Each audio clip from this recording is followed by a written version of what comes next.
আজকে জুলাই গণ অভ্যুত্থানের পর যখন এই স্বৈরাচারী সরকার যখন পতন হয় তখন আমি নতুনভাবে আমি বিশ্বাস করি যে না এখন আমি বিচার পাবো।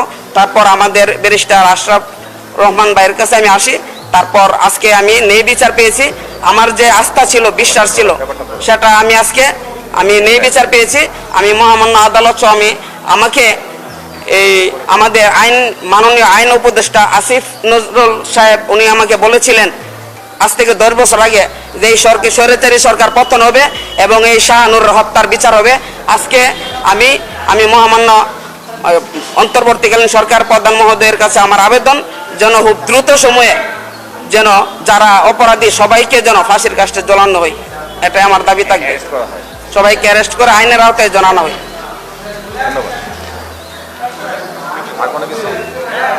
আর এটা 2014 সালে যখন হয় ডেইলি স্টার থেকে শুরু করে প্রত্যেকটা নিউজ পেপারে একদম কভার হেডিং করেছিল।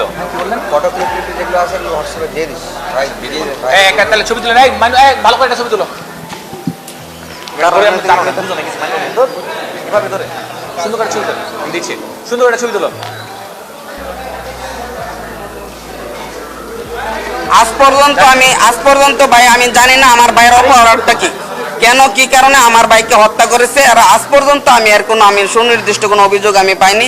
আমার ভাই ছিলেন এক নবজাত শিশুর মতো পবিত্র, তার নামে কোথাও কোনো অভিযোগ নেই।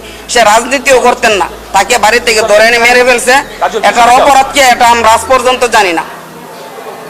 এক সেকেন্ড কাজল, পিছনে যাও না, একটু পিছনে একটা ছবি তোলো সুন্দর করে, একটা স্টিল ফটো ছবি পাওয়া। আরো পিছনে যাও।